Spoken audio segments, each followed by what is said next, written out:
Welcome to Biff's Mystery Theater.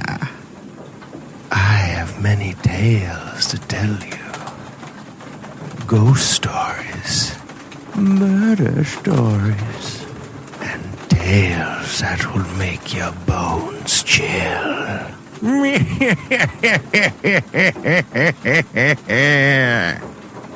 Join me, won't you? For Theater of the Mind, where you always have the best seat in the house.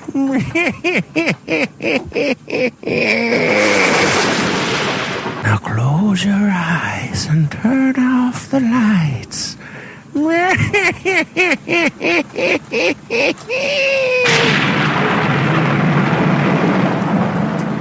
Now, Roma Wines present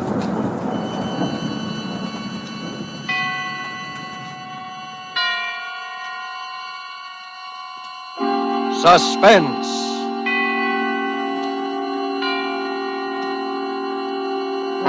Tonight, The Brighton Strangler, starring John Loder with June Dupre. Suspense is presented for your enjoyment by Roma Wines. That's R-O-M-A, Roma Wines. Those excellent California wines that can add so much pleasantness to the way you live, to your happiness in entertaining guests, to your enjoyment of everyday meals. Yes, right now a glassful would be very pleasant, as Roma Wines bring you Suspense. This is the man in black, here for the Roma Wine Company of Fresno, California, who tonight from Hollywood bring you a radio play by Robert L. Richards, based on the RKO picture, The Brighton Strangler. The stars of the production are appearing with us this evening in this drama of an actor who specialized in murder and of a girl who became the unwilling heroine in a real-life play. And so, with The Brighton Strangler, and with the performances of John Loder and June Dupre, we again hope to keep you in suspense.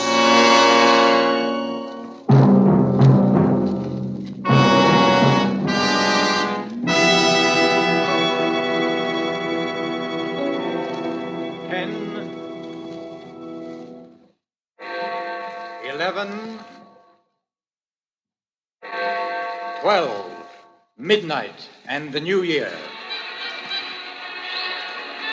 Oh, Edward, it's been such a lovely holiday. April, my dear, I wouldn't stand too near the edge. The rail is very low and it's quite a drop to the street. I was only looking over the city. It's even a lovely night to have a holiday end, as long as it must end. All lovely things must end, my dear.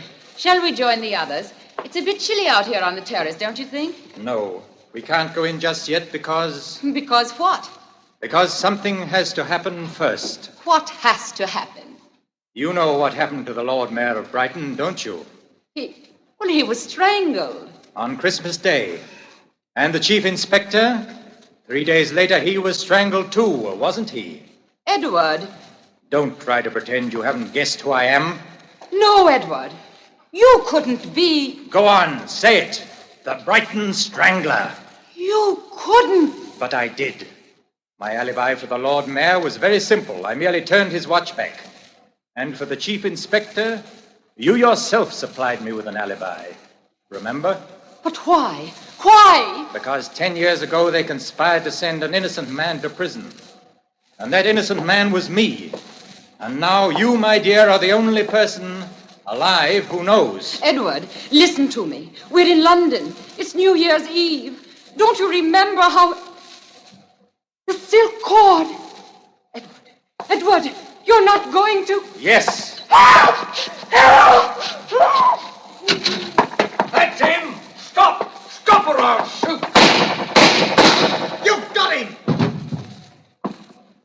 Dead. At last. The Brighton Strangler.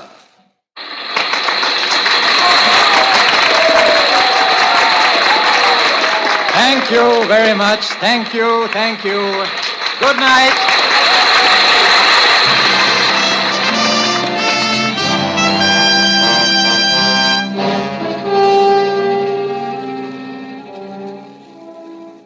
Reggie, it's so good. It's so good I can't bear to close it, and it's making so much money. Well, you're the producer. Don't close it. Put someone else in the part. You know I can't do that. People don't come to see the Brighton Strangler. They came to see you, Reggie. To the public, you are the Brighton Strangler. Not after tonight, I'm not. I can't understand you, Reggie. Walking out on a play that gave you fame and fortune. I'm fed up. Fed to the teeth with it, that's all. Reggie, look. I won't speak for the play itself. It's only mediocre. I'll grant you that. But you've given it something. Just by sheer force of personality, you've made it authentic, terrifying, a tremendous psychological drama. Well, that's just it. Now, look here, Sheldon. Has it ever occurred to you that a man might feel if he strangled one more person, he'd go stark raving mad? But it's only a play, Reggie. Just make believe. Oh, you ought to know by this time that you're an actor, a good actor. It's never entirely make-believe. Yes. Now, look here, Reggie, look here. I'll tell you what I'll do. I don't want to talk about it. Leave me alone, can't you? But, Reggie, Leave me alone. Can't you understand? Leave me alone. All right. There's no need to get edgy. Oh, I'm sorry. Got any plans? Some service canteen shows. Well, if I don't see you, Merry Christmas. Yes. Merry Christmas. Good night. Good night.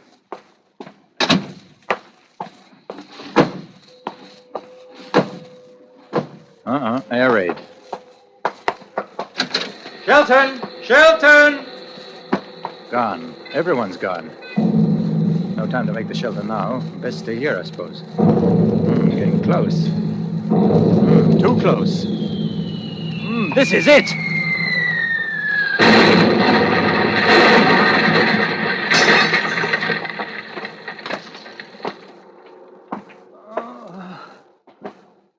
My head.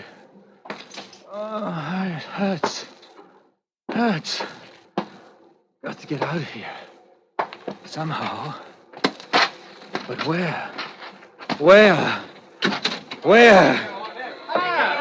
Here comes one of the chaps now. Are you all right, sir? Oh, you got a nasty gash on your head, haven't you? All right, why? Yes, I'm all right. Oh, here. Don't forget your suitcase, sir. Suitcase? Yes. Where you going? Victoria Station? Huh? Yes. Victoria Station.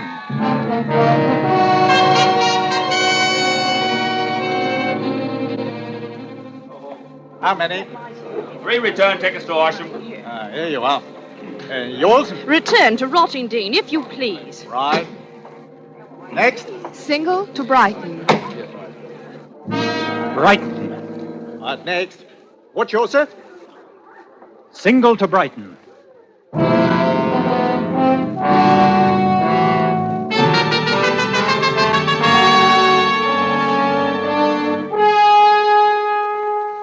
Tonight for Suspense, Roma Wines are bringing you as stars Mr. John Loder and Miss June Dupre in The Brighton Strangler, tonight's tale of suspense.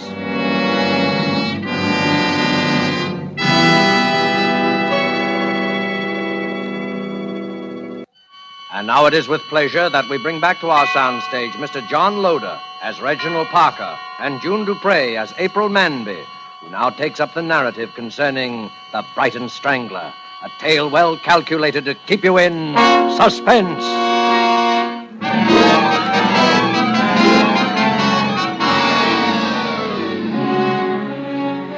Somehow, from that very first moment, I was drawn to him. He was handsome and attractive, yes, but it wasn't that. He seemed so lonely, so much in need of help. And then on the train, when I saw that he'd really been hurt, I just threw convention to the winds and took charge of him. You've been very kind. Well, someone had to put a bit of sticking plaster on that head of yours. Are you sure you're all right now? Oh, quite, thank you. It must have been terrible. I heard about the theater. The theater? Yes, of course I recognized you the minute you stepped into the compartment. What? You are Reginald Parker, the actor, aren't you? I've seen your picture on the billboards dozens of times. Reginald Parker. And I've been dying to tell you. My name is April. April? That's the name of the girl in your play, isn't it? And I'm from Brighton. April from Brighton. Only, of course, my last name is Manby. That's where I'm going to. Brighton. Why, isn't that nice? We do have a lot in common, don't we? Yes. A great deal, I think. Oh, we're going to have such wonderful times in Brighton over the holidays. You know, I was wondering if you wouldn't think it forward of me. What? Well, My family is having a party at our house on Christmas Day. Lord Mayor and a lot of people are going to be there, and... The Lord Mayor? Yes, and if you'd like to come... I mean, well, I'm really not a celebrity, Hound, you know. But if you'd really like to come... Why, I'd be delighted. Oh, Mr. Parker, that would be wonderful. April, why don't you call me Edward? Edward? Oh, you mean Reginald Parker's only your stage name? Yes, yes, a stage name. Isn't that odd? I always knew actors had stage names, but I always thought yours was real. But I think I'd rather call you Reginald. Or at least introduce you to my family that way. It's so sort of confusing, two names. Well, what's in a name? Yes, after all, what is? Reginald, what's that little silk cord you keep twisting in your hands? Oh, this? Yes. I use this to strangle people. What? Oh, you mean in the play? Yes, in the play. Well, do you always carry it about with you? Always. Why? Oh, I don't know. For luck, I suppose. I've heard of actors having superstitions like that. Do you have many friends in Brighton? Friends? Acquaintances. I haven't been back for 10 years. They'll scarcely remember you, will they? The ones who are important will remember me. They will remember me very well.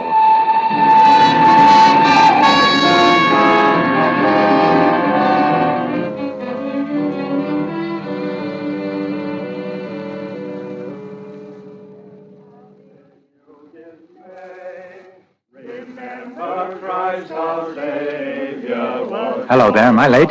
Oh, no, right on the dot. It's just 5:30 now. Here, let me take your coat. Thanks. Now come along and meet everyone. I'm so anxious for you to meet my parents. Told them so much about you. I didn't realize you knew so much about me. You know what I mean. Mother, I want you to meet Mr. Reginald Parker. Well, how do you do, Mr. Parker? How do you do? Mrs. Shackleton. How do you do? Mr. Shackleton. How are you? My father, Dr. Manby. How do you do, sir? And Chief Inspector Allison. How do you do? Well, everyone's here now but the Lord Mayor. I wonder what can be keeping him. Well, it's barely 5:30 now. It's a bit of a walk from his place. I expect he'll be along directly. Well, Mr. Parker, it's a pleasure to meet you in the flesh, so to speak, sir. I have an impression that we have met in the flesh before, Inspector. Well, not that I recall, sir, and I'm sure that I would. I would have thought so too, Inspector, if only because of our mutual adventures in villainy. Eh? Oh, I see what you mean. Well, sir, I'm a practical criminologist, or supposed to be.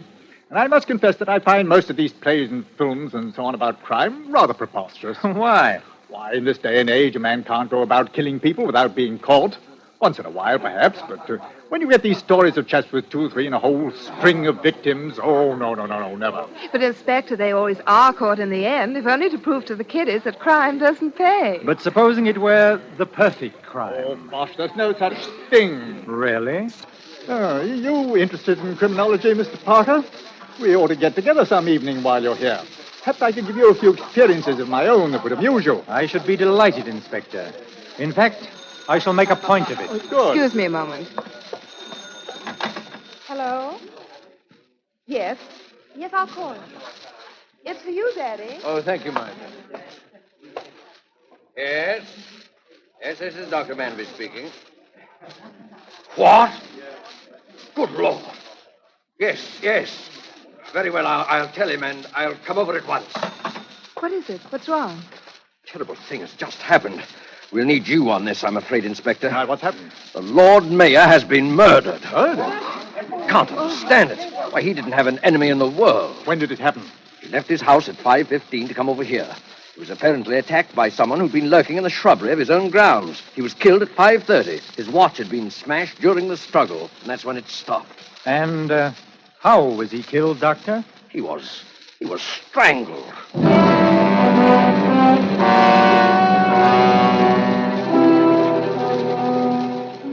It was fantastic, of course. But there it was, that terrible coincidence. The strangling in Brighton. I must confess that my main concern was for Reggie. The way everyone glanced at him, the polite, standoffish way they talked to him, was enough to show they felt that somehow he was responsible for the dreadful thing that had happened. As for myself, I felt almost as badly as he did, and thought I'd never known anyone quite so brave. For it was clear he wanted to get away, and he was quite free to go. And yet he stayed on in Brighton, as though compelled to. Perhaps by a strange feeling that he mustn't run off until the mystery had been solved. He even made a little joke about it that night that I drove him to the concert. Well, this is one way of facing the music. Reggie, you mustn't say that. Oh, I'm sorry. I hope you didn't mind too much driving me down. Of course I didn't. I know you must think I'm a low dog for picking the one night when you wouldn't come along, but it's their only program of Rimsky-Korsakov, and I couldn't bear to miss it. I'll come another time, if you want me to. I want you to very much. Reggie, did you ever think that a play might have an effect on people who saw it? How? That someone might see it and want to do the same thing? Oh. Reggie, I think that's what happened. I think that someone saw your play and is trying to do the same thing in real life. Some poor creature with a twisted mind. A twisted mind? Please don't think I'm blaming you. But a play like that should never have been written. Should never have been allowed. Perhaps it was just fated to be that way. It's the only thing I can think of to explain the things that have happened. Does it make a great deal of difference to you? Difference? In the way you feel about me? Oh, Reggie, no. I'm glad of that, because I think quite soon now, perhaps after tonight, I shall have something very important to tell you, April. Oh. Well, here we are. Well, thanks for bringing me, and you will pick me up. At 11:30 sharp.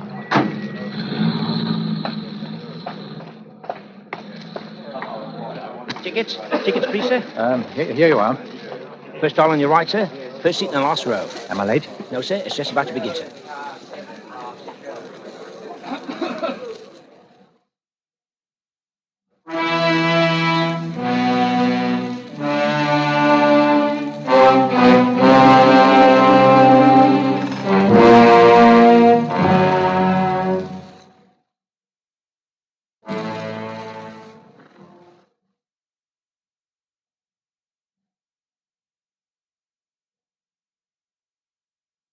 Inspector. There, Parker. Come in. Thank you. I was just listening to a little music on my gramophone. Do you know it? Scheherazade? Yes, it's just 42 minutes long. Oh, is it? I never timed it. Yeah, make yourself comfortable by the fire. I was rather hoping you'd pick this evening to drop in. I'm all alone. I remember you said you'd be. You have quite a music library, Inspector. Yes. And I see you collect other things as well. Oh, my private chamber of horrors. Interested? Very much. Of course, you did want to talk about crime, didn't you? Well, each of these things, rather gruesome, most of them to you, I expect, is like a trophy to me. I take this butcher knife. You can imagine what that was used for, I suppose. His wife? That's it. Carved her up and put her in a trunk and checked her at Brighton station. We didn't find her for 3 months. Never did find her head. We got the chap, though. Now, here's something you don't see very often. A hangman's noose. Yes, the fellow who wore that collar last got me my biggest promotion. It must be a great moment of satisfaction when the bolt is pulled, the rope tightens, and you know your murder is done for. Yes, it is, for a fact. But there's one trophy I intend to have here that'll make me prouder than all the rest. Just a little thing it is, too. Just a bit of cord. You mean the cord that was used to strangle the Lord Mayor? Right you are, and I'll get it. Many years ago, 10 years to be exact, before the Lord Mayor was the Lord Mayor, he was a barrister defending a client in a court of law. And let us suppose that instead of defending his client, he betrayed him to the prosecution and the man went to prison. And let us suppose that the man returned one day, after all those years in prison, to take revenge. And he took it. Very imaginative theory, Mr. Parker. Why don't you drop into my office tomorrow and we'll discuss it further? But you've only heard half of my theory, Inspector. Let us also suppose that the representative of the prosecution to whom this innocent man was betrayed was someone more interested in collecting trophies than in seeing justice. An ambitious man. A chief inspector of police, shall we say. Someone like you, Inspector. Really, Mr. Parker? Then it would also follow that our man would strangle you. Wouldn't it, Inspector? I'm afraid play acting has influenced your judgment, sir. This is no play, Inspector. Oh, you couldn't get away with a thing like this. You've said that before. People know where you are. Exactly. You see, I am at a concert. No!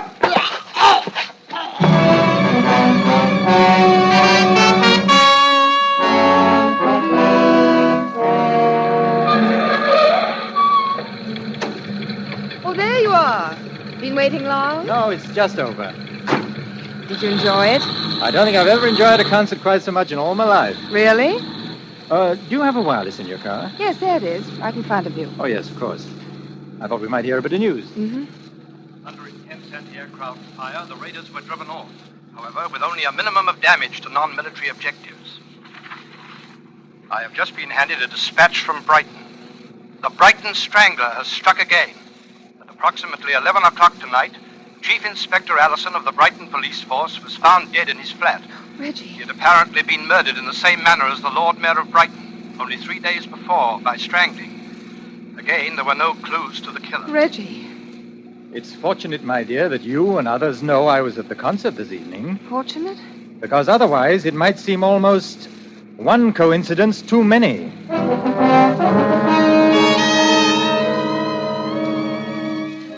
Coincidence?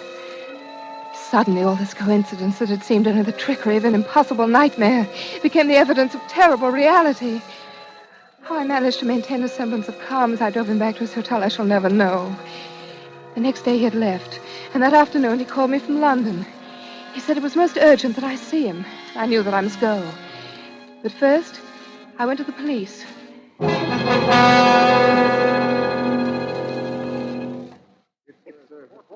Came to us first. Now, if you know where he is, miss, we'll arrest him at once. But I don't know where he is. And besides, I have no proof. Neither of you, neither has anyone. There's all the proof we need, miss. But don't you see the pattern? I'm to meet him at the Plaza Hotel. And the Plaza Hotel is a terrace. And tonight is New Year's Eve. And my name is April. You'll be taking your life in your hands, miss. Oh, maybe I'm wrong. I pray that I am. Maybe you won't have to do anything, and he'll come to you of his own accord when I tell him you want him. But if I'm not wrong, if this is the only way to save him, I'm the only person in the world who can do it. Well, what did you say the line in the play was? He says, and now you, my dear, are the only person alive who knows. The only person alive who knows. You do have a script of the play, don't you? Oh, yes, yes. Because you'll have to come right in on cue. Do you have a copy of the play for yourself? I don't need one. I know it now by heart.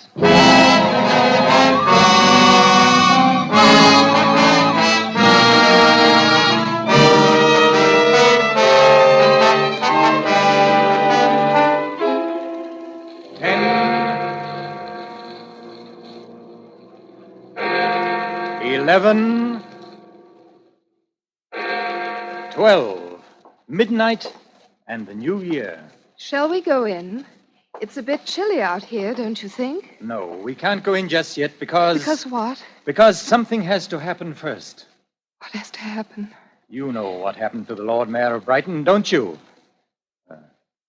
And the Chief Inspector, he was strangled too, wasn't he? Reggie. Don't try to pretend you haven't guessed who I am. Reggie, this is where the lines are different from the play. I've known who you are. Go on, say it. The Brighton Strangler. And now you have a silk cord in your hands and you want to strangle me. But you mustn't. Oh, listen to me, Reggie. You've been sick. Don't you understand? You've been sick and you've got to get well. And now you, my dear, are the only person alive who knows. Reggie, no. Yes. Applaud, all of you. Applaud. Applaud. He's let go of her, all right. But keep him covered all the same. Thank you. Thank you very much. Thank you. He's backing up to the railing. He'll fall. Stop him, someone. Thank you. Thank you very much. Thank you, everybody. Good night.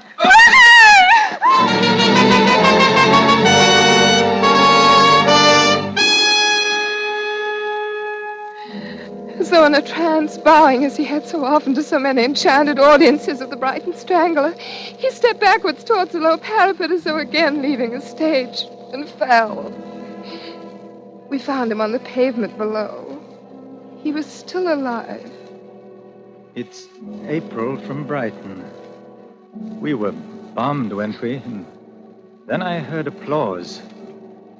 I think I'm hurt, but you'll help me, won't you?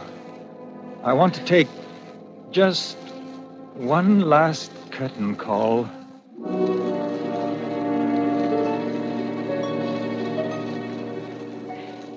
He died there, in my arms.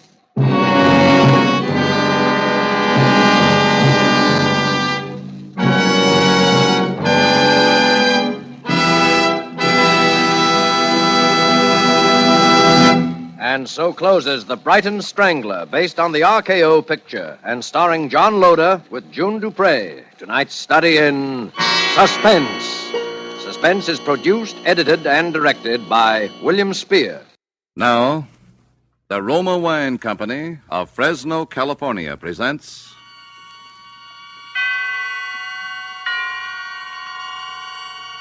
Suspense. Tonight, Roma Wines bring you the suspenseful play called A Guy Gets Lonely, starring Dane Clark.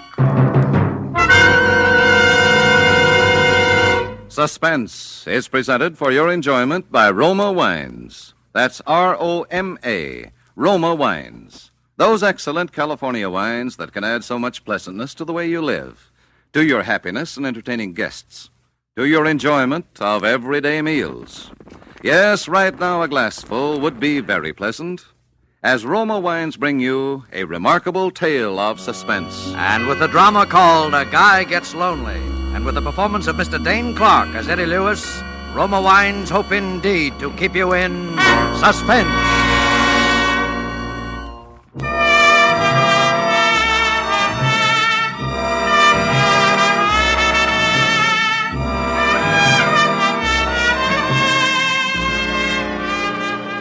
Have you ever been lonely? Desperately lonely? Well, there's an emptiness in the pit of your stomach that no food can remove. There's a coldness about people's faces that make you shudder. And you do silly things when you're lonely. Maybe that explains what happened to me. Maybe. Anyhow, I was hanging around the shooting gallery in one of those Broadway penny arcades that night, one of those places where you can play a game of chess, get your fortune told, have 10 shots at Hitler, all 15 cents. And I was alone, as usual, thinking the dull, drab, dreary things a guy thinks about when he's alone. When suddenly an old man standing next to me said, Well, my aim is not what it used to be. Oh, got a match, my boy? Match? Oh, sure, here. Oh, thank you. You haven't by any chance got a cigarette to go with that match, have you, son? Of course, here, take one. Oh, thanks again. You know, with cigarettes so scarce nowadays, the only way a gentleman gets a smoke is to buy 'em himself. Yep. Thank you, thank you. What's the matter, kid? You look like your ship came in, only your mother-in-law was aboard. Oh, nothing. Oh, come on. Fess up to old Horace. I'm Beatrice Barefax without the girdle. Well, I'm just fed up with this town, that's all. Oh, there's nothing wrong with this town, kid. It's like all other towns. Yeah, except the one you grew up in. Well, I suppose you're right. You know what you need is a little diversion. Huh? Oh, here, my man. Load these guns up again, will you? Yes, sir. Both guns, chum. Naturally. You'll try it again, won't you, son? All right, sir. Okay. You know, I think perhaps I've got just the right medicine for your homesickness, young fellow. Well, what's that? A girl. A girl? Yes. Don't tell me you've never heard of them. Well, if you haven't, bless me. I don't want to be the one to tell you. And there we No, are. it's That's not it. that. Here you are, sir. That'll be $2. $2? That's right, chum. There's a war on, in case you haven't heard. Ammunition's kind of hard to get nowadays. Oh, well, as a matter of fact, it's a little dark in here, and my eyes aren't what they used to be, so perhaps I'll simply forget. No. Here's the money. Go on. Go ahead, Pop. Shoot. You wouldn't care to make a small wager on this, would you, my boy? As I say, my eyes... No, thanks. Well, as I was saying, son, I have a splendid idea. Now, tomorrow, being the Sabbath, my wife and I are bound for Minnewanka on a peaceful little fishing expedition. If you'd care to accompany us, there is a faint chance, just a faint chance, mind you, that I might round up a beautiful young lady who will make it a foursome. Well, wouldn't that be too much trouble? Oh, not at all, son. Meet me here tomorrow at 9. What do you say? Gee, that's swell, except that... Except what? Oh, do you mind if I shoot first? No, go ahead. Except that I've never been fishing before in my life. Well, don't worry about it. Hey, your eyes aren't too bad. With a fish, the big thing is not so much your experience as your bait.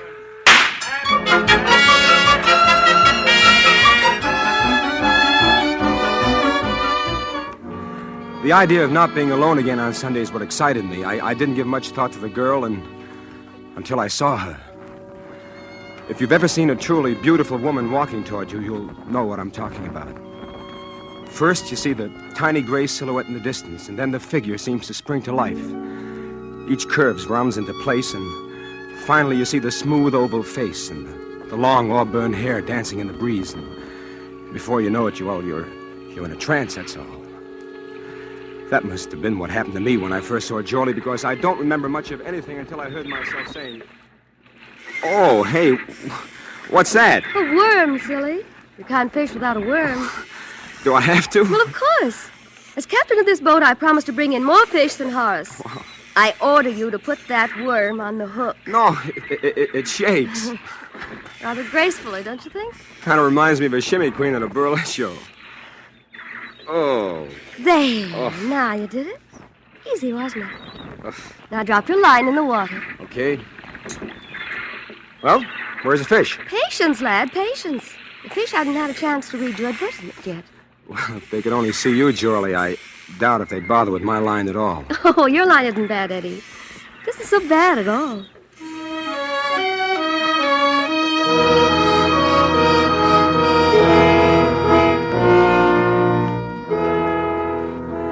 I guess in the next few hours I told her just about all I could remember about myself, about wanting to be an actor and leaving home and coming to this town and the disappointments, and how I decided to go home while I still had some money left, and how lonely I was, how terribly lonely I was. And before she left that night, she wouldn't let me take her home. I made a date for the next night. It's funny how quick you can get to feel that way about somebody when you're lonely. We met in the Astor lobby, and after we talked for a while... Well, for a slow starter, you certainly poured on in the backstretch. No, please don't laugh, Jorlie. I'm pretty serious. About what? About you. How about me? Jorlie, look. I was planning to go home today. I had the ticket in my pocket, and this morning I turned it in. Oh. Look, I still want to go home, Jorlie, but I want you to go with me. You want what? I want you to marry me. Jorlie? I heard. Well? You want an answer now? Yes. It's no, Eddie. Oh. I'm sorry. Well, is there somebody else? No, it isn't that, Eddie. It isn't anything you could possibly imagine. It isn't even that I don't love you, because maybe I do. Jorlie! But you see, Eddie, I was going to ask you something tonight, too, and it doesn't stack up very well against what you asked me. Jorlie, what? What? Oh, I know it's silly. We've only known each other for 48 hours, and it shouldn't matter, but... Oh, it doesn't matter anyway now. Jorlie, you've got to tell me. It's just an old story, Eddie. Such an old story that you probably wouldn't even believe it. That's the trouble. Look, I believe anything you told me. It's about my mother out west and how I support her and how she needs an operation, and... I was going to ask you for $1,000. Is that all? That's enough. Oh, Jorlie, why did you put me through such a cold sweat for a little thing like that? Well, it's pretty complicated, Oh, Eddie. what's complicated about it? Look, Jorlie. Look, here's a ring. It's all I've got right now, but I wish you'd wear it. Oh, it's beautiful. An old Samoan chief gave it to me when I was in Tahiti. Go ahead, look inside. The Eddie Lewis from... ? Yeah, I had that engraved in it when I got back to the States. I never did know the old guy's name. Will you wear it? Eddie, I'll meet you here tomorrow for lunch. And if I'm wearing the ring, third finger, left hand, you'll know that I do. All right. Jorlie. Yes? Do you want the money now? No, Eddie, no. Not now.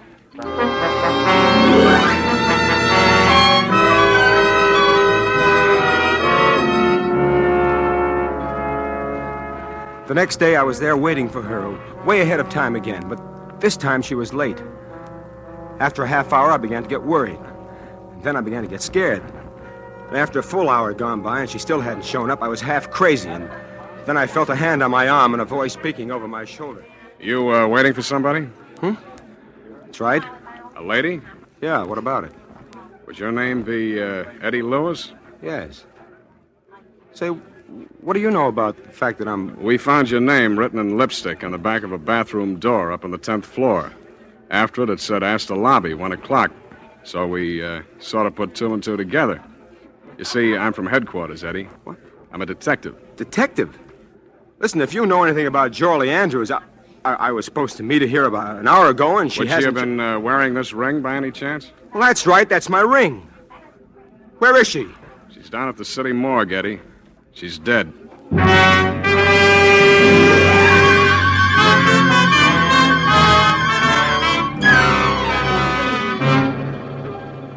For Suspense, Roma Wines are bringing you as star Mr. Dane Clark, whom you have heard in the first act of A Guy Gets Lonely, a radio play by Don Paul Nathanson, which is Roma Wines' presentation tonight of Suspense.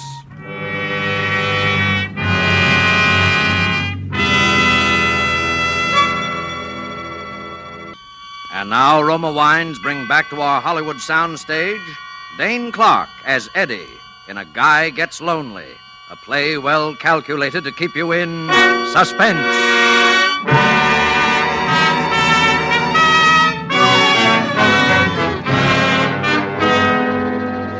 My mind was going round like a merry-go-round. Having an old moocher like Horace walk up out of a clear sky and introduce you to a girl like Jorley. Proposing to her after only 48 hours. And then having a cop come along and tell you she's dead. They took me down to headquarters, and I was there all day answering questions and trying to dope out what had happened myself. I even told them how she'd asked me for $1,000, but they didn't pay much attention to anything I said. Simple case of suicide, and that's that. But it couldn't be. Jorley wouldn't commit suicide. You recognized her, didn't you? Well, Well, what? People don't look quite the same after they've fallen 10 stories on a concrete sidewalk. But you recognized her? Yes, I recognize it. But why did she write my name on the inside of that door? How do I know what women think about before they jump out the window? I'm not Mr. Anthony. Well, look, maybe somebody followed her. Maybe somebody tried to force the door. There wasn't any lock on the door. Then it would have been that much easier. Maybe somebody... Look, Eddie, just what are you trying to make out of this? I don't know. All I know is it couldn't have been as simple as this. You wouldn't be thinking about murder, would you? Maybe. Now, Eddie, this sort of thing happens all the time. Look, I'll draw you a picture. Friendless girl meets guy. They start going together. Then she asks him for money. He doesn't give. The next day, Look, I told you we were I'm going to get doing the married. talking. She asks him for money, and he doesn't give, see? The next day, she writes his name on the handiest plain white surface, and boom. Now, how does that look to you? All right. But what about Horace? Have you tried to trace him? Yeah, sure. We tried to find Horace. Only we didn't. Mainly on account of he doesn't exist, if you ask me. I talked to him, I tell you. He introduced us. You don't have to go that far to explain how a man meets a girl nowadays, Eddie. Look, he did introduce us. He was an old man, white hair. It was in a shooting gallery. And he has a hobby of introducing guys to beautiful gals, and nobody knows where he lives. And the only time you ever met him was in the Penny Arcade that's so busy they wouldn't remember George Washington being in there. That and the time you were seen together by a couple of lake trout. Oh, cut it out, will you, son? All right, go on home, Eddie. I wouldn't leave town just yet, though, if I were you. All right. And, Eddie. Yeah. I wouldn't push that murder theory too far, either. Why? Because you know who's the only possible suspect for murder? That's right. You.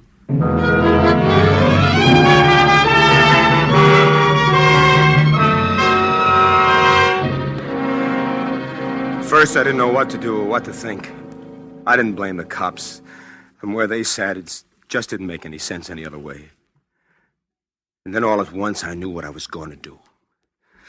First, I moved to another hotel, just in case. And then I started growing a full beard, and I dyed it black.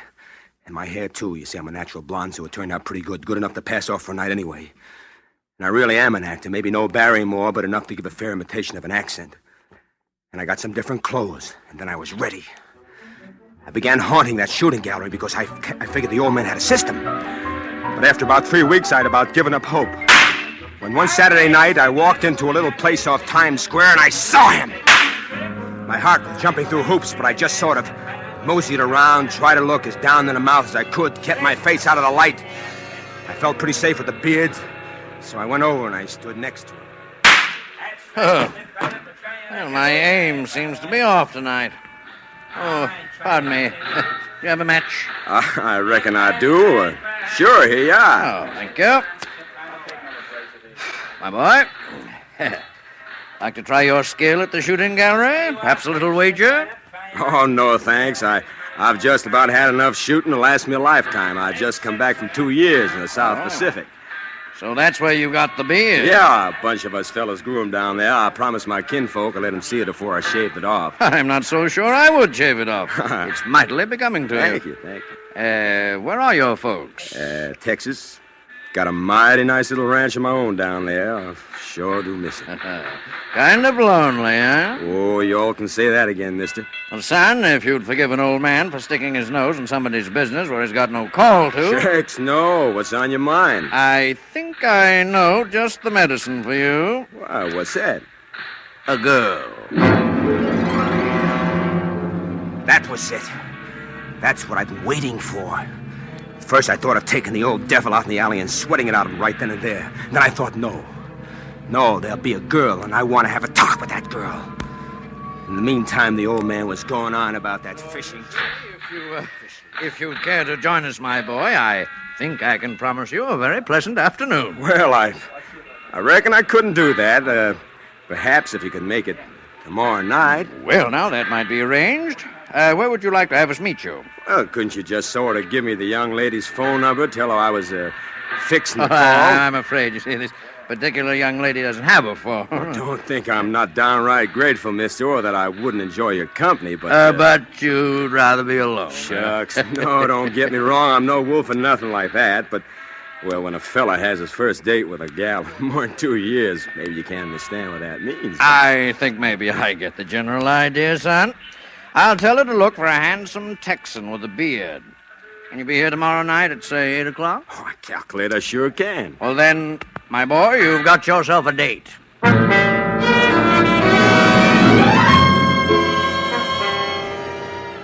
next night I was there in plenty of time.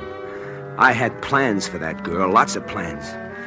As I got around toward 8 o'clock, I kept looking toward the street entrance, but somehow I must have missed her because the next thing I knew, there was somebody standing beside me and I heard a voice. Hello there. I'm Joyce Island. It seemed as though minutes went by before I was able to say a word. If it hadn't been dark where I was sitting, she couldn't have but helped to see that something was wrong. Because the girl was Jorley. My Jorley, who was supposed to be dead. The Jorley that I'd seen it myself at the slab at the city morgue. And somehow I managed to pull myself together and start talking. You're Johnny Farrell, aren't you? Yeah, that's right. It was sure mighty nice of you to come. Oh, that's all right. I wasn't doing anything. Is there anything in particular you'd like to do now? No, nothing in particular. I thought maybe you'd like to go dancing or something like that, Only what? Well, I discovered a terrible thing just before you got here, Miss... Ma'am. You can call me Joyce. You see, I left my wallet up in my hotel room. Oh?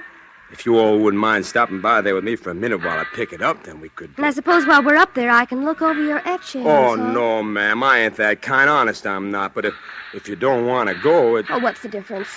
Come on, let's go.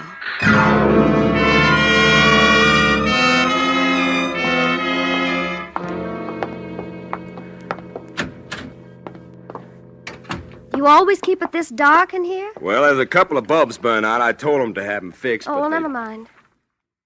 Where's that wallet? In the closet there, my other suit. Say, Joyce. Yes? Would you mind if I stepped in here and sort of slicked up a little before we went out? No. Go right ahead. I went into the bathroom and got out my razor. My plans were still the same. I excused myself a minute before we came upstairs, and I made the phone call that I'd planned to. But there was a couple of little extra flourishes to be added on now that I hadn't figured on before. First, I shaved off my beard. Then I went to work on the hair dye with some rubbing alcohol. It came out pretty easy. And I was almost ready when I heard her voice in the next room. Johnny? Yes? I think maybe I'd better go home. You mean you reckon you don't want to go out with me? Oh, well, it isn't you, Johnny, but Well, what is it? you'll think I'm crazy if I tell you. No, I won't. What is it? Well, you sort of remind me of someone. Who? Oh, just someone I used to know. Oh, but Joyce, I'm all ready to go now. Well, Only first I thought maybe we better have a little more light on the subject. I thought you said you didn't have any... Hello, Jorley. Eddie. That's right. Eddie, I You thought I'd never catch up with you. All right, Jolie, all right. Give. What? Come on, talk and talk fast. Who was that other girl, the one they thought was you, the one who was dead? Well, she was my sister. Sister? What happened to her? I don't know. What kind of a racket are you and the old man running anyway? Well, Horace is... He's my father, Eddie. He's my stepfather, anyway. Oh, that's nice. It's very nice. It keeps it all in the family, huh? Oh, Eddie, you can think anything you want to. Nothing could be quite bad enough, but... Please believe me, I wasn't playing any games with you. No? No! That's why I sent Evelyn that day, my sister. I gave her your ring so you'd know she really came from me. I just couldn't face you myself. Face me with what? With what Horace and I had planned to do to you. The old shakedown, huh? I guess so. Evelyn was horrified anyway when she got wind of it. She was a funny girl. She belonged to one of those religious sects, and she said we'd have to atone for our sins, be punished. No. Maybe you better start from the beginning. Well, that's about all. We were awfully hard up. And Mother really was sick. And I'd borrowed some money once from a man I'd met. I paid it back that time, but it gave Horace ideas. He wheedled and threatened and said our mother might die, and... Well, I'd had a couple of pretty raw deals pulled on me out here, and I just didn't care anymore, I guess. That is... till I met you. Yeah, and so you sent your sister to me to confess all, and she jumped out of the window instead. Is that what you think happened? I don't know. Then why did you tell me what you knew then? Well, I wouldn't have brought Evelyn back to life. And Horace said we'd all go to prison, and... You see, Mother didn't know what was going on. It would have broken her heart. Yes, but you went right back at it again. Horace said if he'd had just a little money, he'd go away. He'd leave us alone and go back east. And I was supposed to be the next victim as Johnny Farrell with a ranch in Texas. No, Eddie, no. Not after I met you. No. No. You were before, were you? Oh, Eddie, maybe if you knew a little more about what a girl is up against in this town, you'd understand. Telegram. Telegram? Well. Yes. I had a hunch about you, my boy. Horace! Why, you... Oh, don't try anything foolish. I'm quite expert with this little gun, as you may recall, my boy. I suggest we close the door and have a nice quiet talk just between ourselves. That's better. So in spite of all my admonitions, you still persist in this confessional mood, do you, my dear? Horace, what are you going to do? You young people may not see it quite my way, but I'm an old man and I don't fancy the notion of spending my remaining years behind bars. Quite a penalty for extortion, you know? You're telling me. And so I'm afraid there's going to be a little accident up here. Something like the accident that happened to poor Evelyn. So you did kill her? Well, technically, yes, I did assist her through that window after she insisted on making a scene. Why, you... Evelyn was always excitable, you know. Really not quite normal, I'm afraid. Oh, Horace, you're mad. Now, my dear, I want you to write a little note. See, there's paper and pen over there on the desk. And you will say, darling, forgive me, but it will be best this way for both of us. And sign your name. You must be mad to think I'd do such a thing. You wouldn't like to see me kill your lover here, would you? Oh, yes, these old eyes can still tell love when they see it. Jolie, look, don't do it. Don't do it. Can't you see he's going to kill us both anyway? Horace, will you promise, Of course then? I will. That's it, my dear. Write it down just as I told you. There's only one thing wrong with all this, Horace. You want to know what it is? Naturally. I've already called the police. They're waiting for me in the lobby right now. And if I'm not down there in about 5 minutes, they'll be up here. Oh, dear. This is embarrassing, isn't it? Isn't it? I think perhaps you'd better get on that telephone, my boy. Give directions for the officers to go away immediately. Say that you no longer have any need of them. Well, all right. Hello? Hello, desk. You know those two men who are waiting in the lobby for me? Well, tell them to get up here as fast as they can. You! Horace, no! Jolie! Why, you won't... Jolie! Jolie, are you all right? I think so. It's only my shoulder. Oh, darling, you shouldn't have gotten in the... I'd rather have had it been me than you. Look, I'll call a doctor. What's going on here? We heard a shot. Look, there's the man who's responsible for the suicide of Jolie Andrews. Oh, only it wasn't a suicide. He killed her. It wasn't Jolie Andrews. That's Jolie Andrews over here. What are you talking about? about? Hello? I've got to get a doctor. Wait a minute, will you? All right. Hello? What's that again? Don't you understand? Look, that isn't Jolie Andrews that's dead. That's Jolie Andrews over there. You're not making sense, man. Look, fella, look. I met this guy at a hotel. Yeah? And then we went fishing, and then we put the worms on a hook, and... Yeah? And then she was in the slab, and she was dead, only she's not dead. She's wonderful. We're going to get married, see? I love her. And then Horace and I were in the shooting gallery. Then I met him, and I dyed my hair, and I made a straight Texas accent, see? And I met him one afternoon, and I practiced the whole thing over myself. Joey's alive. And so closes A Guy Gets Lonely, in which Roma Wines have brought you Mr. Dane Clark as star of tonight's study in Suspense. And now, Roma Wines, R-O-M-A, made in California for enjoyment throughout the world. Roma Wines present Suspense. Tonight, Roma Wines bring you Mr. Vincent Price and Mr. Lloyd Nolan as stars of Hunting Trip, a suspense play produced, edited, and directed for Roma Wines by William Spear. Suspense, radio's outstanding theater of thrills, is presented for your enjoyment by Roma Wines. That's R-O-M-A, Roma Wines. Those excellent California wines that can add so much pleasantness to the way you live, to your happiness in entertaining guests, to your enjoyment of everyday meals.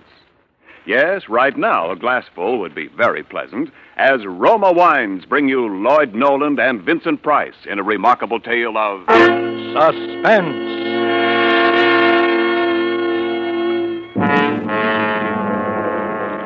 It began with just a little hunting trip for the two of us, Eric and me. I hadn't seen Eric for several months, since before Karen died, in fact. When I bumped into him at the club, he suggested that we run up to his cabin in the mountains for a few days, grab a bit of fresh air and relaxation, see if we couldn't bag ourselves a moose or a deer. And yet, almost at the outset, I had an uncanny feeling about that trip.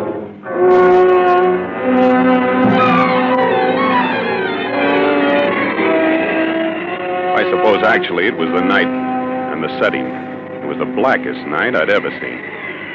We'd left all humankind behind us. There was no moon. There was only blackness, the kind that seemed to be all-enveloping, as though there was nothing outside our car but blackness. No road, no forest, no mountains. Well, I'd admit I was nervous. I was boring my feet into the floorboard of the car as though somehow that would help. What are you laughing at? You, Stan. You don't look as though you're having a very good time. Well, I'm not. Frankly, shouldn't you be driving a little bit slower? Why? Why? Good heavens, Eric, if you make just one little slip at the wheel, we're done for, that's all. I doubt if they'd ever even find us down in those canyons. Nonsense. I know every crook and turn in this road. Oh, yeah?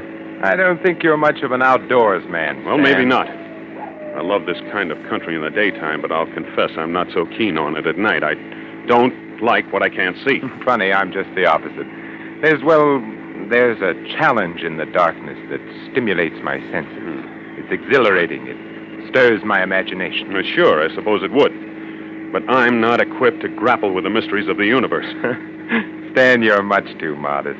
You always were.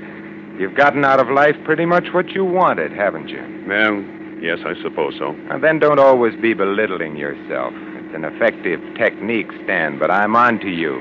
You're as clever as the next fellow, in your own way.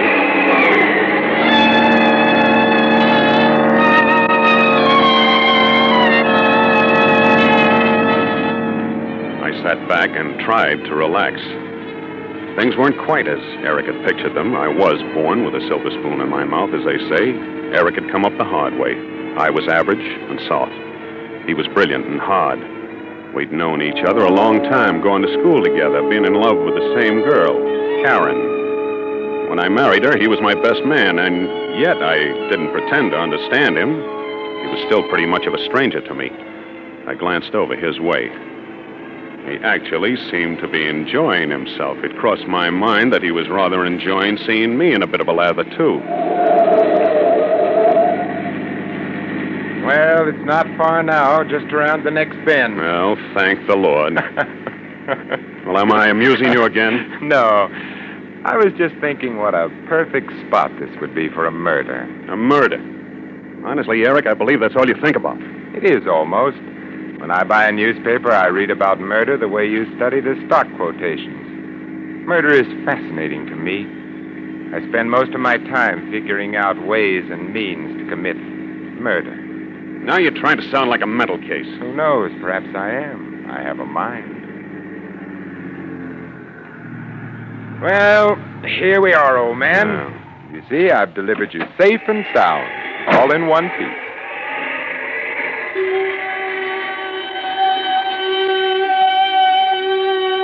Eric's cabin was perched high on a rocky crag jutting out from the side of a mountain, with one wall flush against a sheer drop. In front, there was a steep path leading down to a lake. I could hear the lapping of the waves. Eric fixed us something to eat, then went outside. And pretty soon, he came back in. An armful of logs. His face was red and healthy. I don't think you like my place, Stan. Huh? Oh, yes, I do, honestly. I'm just tired, I guess. Well, we'll turn in directly. Oh, thanks. Cigarette? Yes, thanks. I believe I will. I like it here. All the privacy in the world. Mm-hmm. Say, Eric. Yes? Why do you read about murder? Why do you read about stocks and bonds? Well, because they interest me. It's my business. My business doesn't interest me. I read about murder because I'm interested in people. Murder is emotional. And when people are being emotional, you get to see more of them. Why are you so interested in people? Oh, I think I'm more curious than interested. Well, all right. Why so curious, then? It amuses me. I find out about people. I write down what I find out, and I write my impressions of how those people will react to a series of circumstances. It's a good way to get rid of one's inhibitions. Sort of a frightening hobby. I think stamp collecting is frightening. You're too darn clever, Eric. Why too clever? Well, I mean you see through people. Well, what's wrong with that, unless, of course, they have something they want to hide? Oh, I suppose it's all right, if your friends don't mind. Do you? Mind? No, heavens no. Why should I? That's right. Why should you? Well, how about hitting the hay? We have to be up early. We'll only get a few hours' sleep as it is. That suits me. You sleep in my study, Stan. The bed's in there is a bit more comfortable. I'll bunk out here on the couch.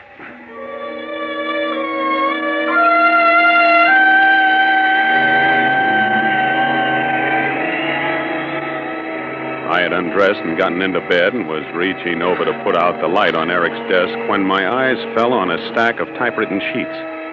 I wondered if they were the notes Eric had been speaking about. The strange mumbo-jumbo he'd written there, phrases he liked, single sentences describing people he'd met. There were a few clippings pasted on sheets of white paper, clippings describing murders, by strangulation, by pistol, by drowning, by poison. The full sheet was devoted to Karen. I hadn't realized how much he'd cared for her. His analysis was very kind, almost maudlin. He spoke of his shock at hearing of her suicide. He tried to reason it, to find causes. A small memo pad caught my eye, however. And on the last page, I saw my name carefully printed. I read it eagerly. I read Eric's arguments for not hating me because I had married Karen. I read Eric's cold analysis of my character. Not exactly flattering, but it was pretty accurate. And at the bottom of the page, newly written by the looks of it, and in Eric's own careful hand, I read 4 ways to commit murder. By strangulation, by pistol bullet, by drowning, by poison.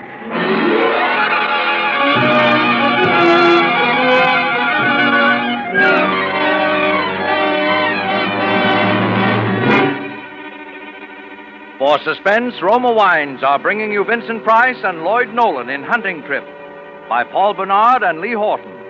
Roma Wines' presentation tonight in radio's outstanding theater of thrills, Suspense.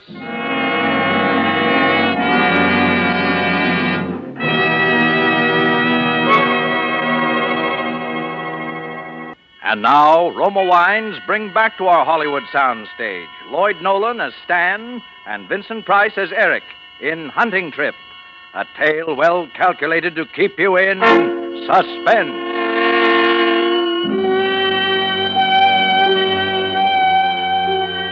I suppose I slept that night, but it seemed as though I had only just dozed off when I heard the door open quietly. I opened one eye cautiously. It was still gray in the room, so I know I hadn't slept long. I was about to open both eyes to save Eric the trouble of waking me when I thought, he hasn't come to wake me. My mind threw 2 words at me. By strangulation. Before I had the chance to move, I felt his hands carefully on my throat. Don't! Why, Stan, what's the matter? I thought for a minute that... Yes? I guess I must have been dreaming. Nightmare. You grabbed hold of my hands like you thought I was going to strangle you. Oh, did I? What's the matter? Have you got a guilty conscience? Yeah. Yeah, I guess I have. What did you want, Eric? Time to get up. Oh, already? Yeah, that's right. I've got good news, too. I just spotted a likely-looking buck right across the lake when I went down for water. Oh, good. Well, I'll get breakfast going. As soon as you're ready. Yeah, be right with you. Now, there's no rush. Take your time. Nice to have you here. Well, maybe it was the way that he'd said that, as though he'd really meant it. For a minute, I was convinced that I'd let my imagination run away with me. And as for putting his hand on my throat, that was an accident. He'd been groping for my shoulder. And then the next minute, I was asking myself, was it an accident, though? Suppose I'd really been asleep. Suppose I hadn't grabbed his hands. I still didn't know what to think. Well, I dressed, and we sat down to breakfast. Oh, pass me your cup, will you, Stan? I'll give you some coffee. There you are. Thanks. Sugar coming up. No sugar for me, thanks. Well, Stan, when are you going to confess? What do you mean, confess? Or shall I drag it out of you? What are you driving at? Oh, come now. You're not going to play the adolescent schoolboy with me. I swear, I don't I'm know. referring to the lovely young woman you've been seen dining with and taking to the theater. Oh, you mean Marcia? Is that her name? Yes. Well, go on. Where did you meet her? How? When? Is she wealthy? Is she as beautiful as they say she is? Come on. Let's have the sordid details. No, Eric, you're barking up the wrong tree. Am I? Oh, I'll admit I've taken her out occasionally, but it's nothing like that. Marcia. Do I know her? No, I don't believe you do. Isn't her last name Jenkins? Yes. Oh, of course I know her. That is, I met her. Well, don't you remember? You introduced me to her yourself. Oh, did I? Yes, don't you remember? I ran into you at Silver's. You were buying perfume, and she was helping you select it. For Karen. Remember? Oh, yes. Now that you recall it. More coffee? Yeah, no sugar. Well, when we got to the lake, we bailed out the boat, loaded it, and pushed it out into the fog. It was still half light when we reached the other side, so we sat in the boat and lighted cigarettes, waited for the sun to come up. We'd been sitting there, just smoking, not saying anything, when he suddenly turned to me and said... You say that she'd been ill? Karen. Yes, she'd been ill for some time, Eric. So she killed herself? Yes. There was an inquest, of course. Well, yes, of course. Why do you ask? Look at that sun. Did you ever see such color?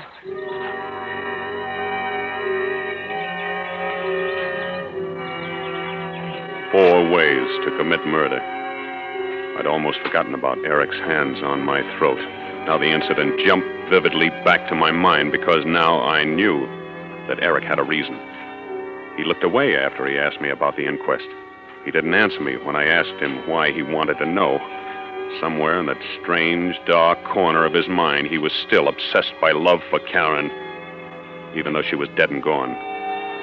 He thought that she'd still be alive and happy if she hadn't married me. My legs were weak when he motioned me out of the boat. A deer blew somewhere near us. We stopped. Hey, did you hear that? Yeah. Listen. It's moving west. Yeah. Stan, you work west, just about half a mile or so ahead of us. You'll come to a clearing. Mm-hmm. Take your stand there. Right. I'll strike north and west and then work toward the clearing. Good hunting. This is it, then, I thought. He'll hide somewhere along the way to the clearing and shoot me in the back. Now that I knew what to expect, I felt somewhat relieved. At least I'd be ready for him.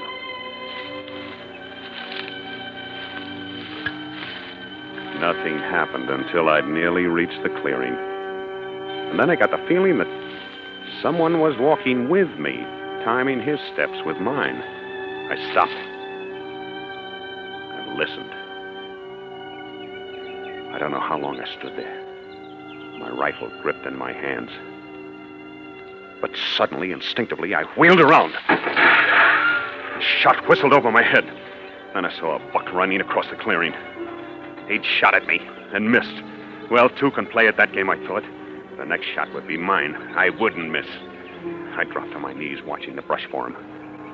Then all of a sudden, I saw him running toward me, right out in the open. I started to raise my rifle, but I couldn't. I couldn't kill a man that way in cold blood. Stan! Did I hit you? Confound you. Now, hold on a minute, old son. Let's not lose our heads. I'm terribly sorry, of course, but I had no idea you were to take Stan in the clearing, so I naturally assumed you were there. I don't know what I can say. Well, maybe it was my fault. I don't know. Anyway, let's forget it. But I said let's skip it.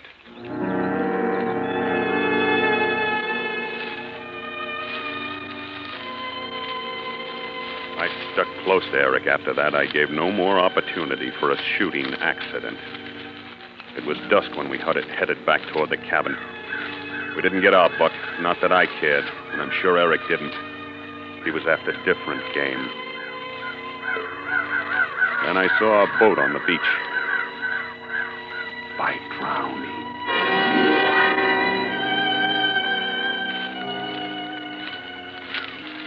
Here we were alone. I couldn't refuse to get in the boat with him. There was no other way of getting back to the cabin. I could feel the perspiration trickling down my ribs. I stumbled in the underbrush. Easy now. Hey, it's too bad we didn't bag that fella. What? That buck. Better luck tomorrow, maybe. Yeah, better luck tomorrow. You seem preoccupied, Stan. Do I? Yes, I have the ghastly feeling that I'm failing you as a host. I don't think you're having a very good time. I think this is a marvelous country, Eric. You've exercised phenomenal restraint, old son. What do you mean? About expressing your admiration for it. I'd never have suspected that you liked it so much.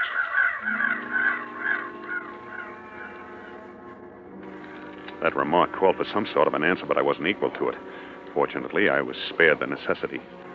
We reached the lake in the boat. Then we tossed our guns into it. Eric started to push out to the shore. Hop in, Stan. Easy does it now. Hang on to the oars, will you, while I climb in? All set? All set. Splendid. Here, now, you better let me row. I know this lake. There's some treacherous spots in it. What do you mean? Oh, some nasty boulders sticking up. Some of them that aren't easy to spot. Come too close to the surface for comfort. I see. If we were to hit one of them, we'd turn over in a hurry. You don't swim, do you, Stan? You know darn well I don't. Oh, that's a shame. It's a mistake not to learn to swim, don't you think?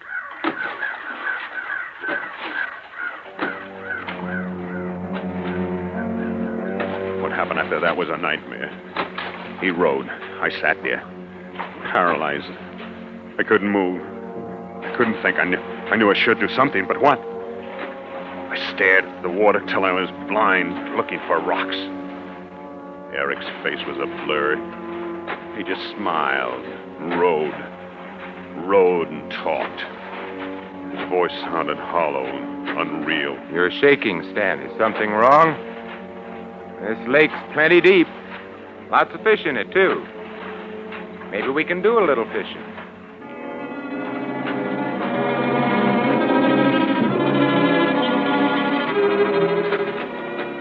He stopped suddenly. He'd seen something in the water. He turned around, pulled hard on the oars. We'd reached the spot. He knew it. And then... No! No, Eric! No! Eric, for the love of God!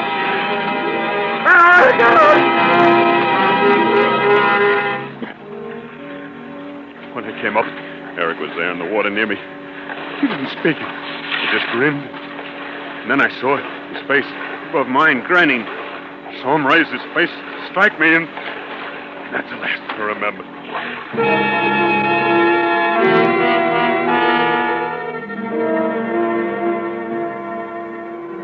When I came to, I was lying on the beach, and Eric was standing over me, smiling. Well, hello. How are you feeling? Okay, I guess. Say, you're a tough customer to rescue, old son. You put up quite a fight. I'm sorry. I thought that maybe... don't try to talk now. You've had a pretty bad time. Take it easy.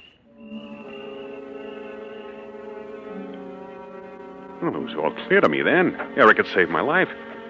It had been accidental. The shot, the boat turning over. He didn't want to kill me. A man doesn't save you from drowning when he wants you dead. But it had all been my imagination, a nightmare. Oh, the relief that flowed through my body was almost too much for me. It would... Well, there aren't words to express how I felt.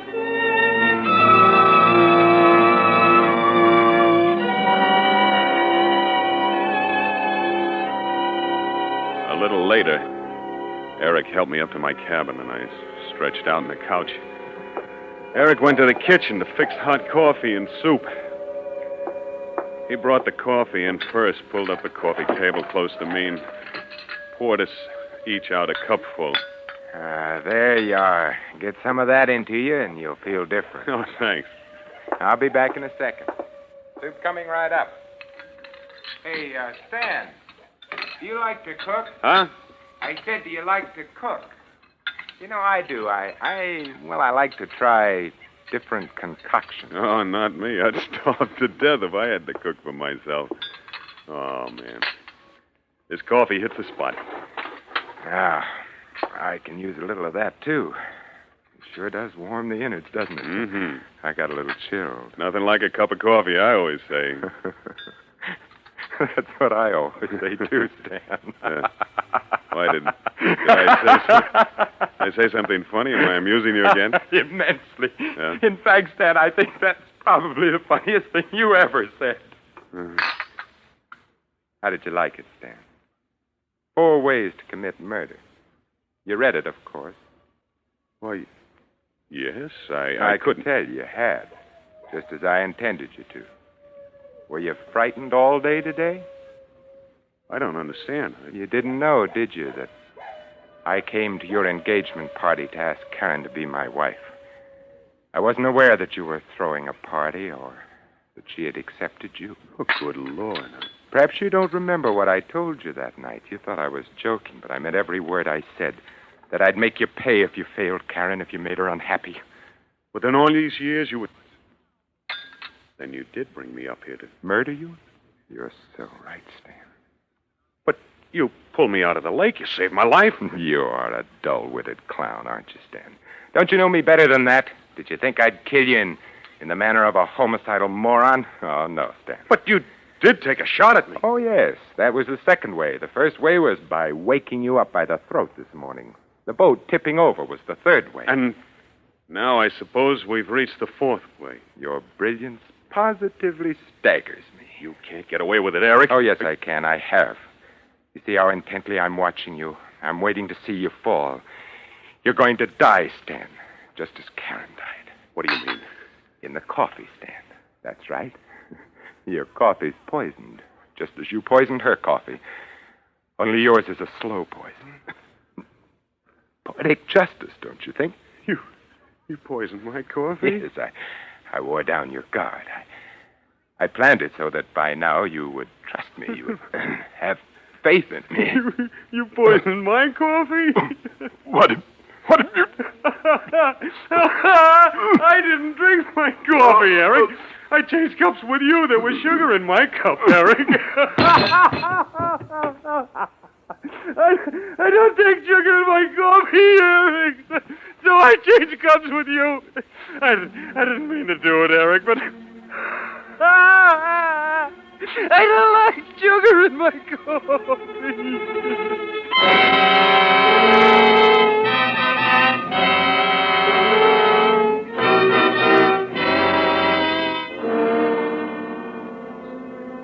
you see, I didn't kill Eric, really.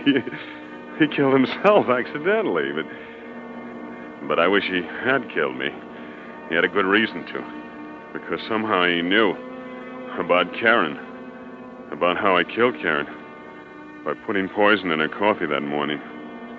And I watched her die, the same way that I watched Eric die. I'm tired now. I don't want to talk anymore. You do whatever you want with me.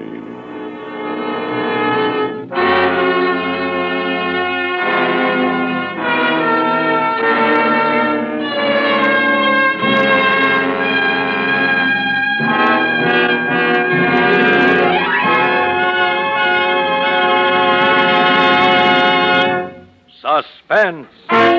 Presented by Roma Wines. R-O-M-A, made in California for enjoyment throughout the world. And now, our two distinguished stars, Lloyd Nolan and Vincent Price, are returning for a curtain call with William Spear, our producer-director of Suspense. Mr. Spear is carrying 2 large gift baskets of Grand Estate California wines. Lloyd and Vincent and Lloyd, just to keep the billing straight. We want you each to have a basket of these Grand Estate wines with our compliments for a thrilling performance. Oh, hey, thank you, Bill. Hey, this is quite a selection. Certainly is. My thanks, too, Bill. Well, there must be a Grand Estate wine for every occasion here. I guess there is, isn't there, Ken? Well, there is indeed, Bill. Even my favorite, Grand Estate Medium Sherry. A truly versatile wine, Grand Estate Medium Sherry is delicious as an aperitif before dinner. Delightful for afternoon or evening parties, too. And, of course, like all Grand Estate wines by Roma, Medium Sherry possesses the brilliant clarity, full fragrance, and mellow taste that distinguish truly great wines. That sounds wonderful. Well, yes, Mr. Nolan, and you can be sure that any Grand Estate wine you serve represents the ultimate in wine goodness, the crowning achievement of vintner skill. That's why Grand Estate wines presented by Roma, the greatest name in wine, are the choice of discriminating wine users everywhere. Well put, Ken. Vincent, what's new and startling over on the 20th Century Fox lot? Well, they're pretty excited about Darryl Zanuck's film version of Mom's The Razor's Edge, which is just finished up shooting. And I guess the picture that they like best among the current releases is Claudia and David. You're on loan out just now, away from the home lot, aren't you, Vincent? That's right, Bill. And Lloyd is, too. Oh. Yes, sir. I will be in a couple of weeks. Right now, I'm just loafing, grabbed a little fishing, took a hunting trip up north. You wouldn't want to go on a hunting trip with me, would you, Lloyd? No, thanks. I had plenty of that tonight on Suspense. Bill, who's on the show next Thursday? It's Dane Clark in a suspense play about a gunsel, a professional murderer who doesn't know he has any emotions until he finds himself falling in love with the wife of a man he's killed. Sounds wonderful. Hey, we'll be listening, eh, Lloyd? Oh, yeah, sure thing. Swell. Well, then, if you two will relieve me of these baskets of Grand Estate wines before my arms give way and there's a loud crash. Thanks again, Bill. Well, good night. Good night. Next Thursday, same time, listen to Dane Clark on Suspense. Presented by Roma Wine Company of Fresno, California.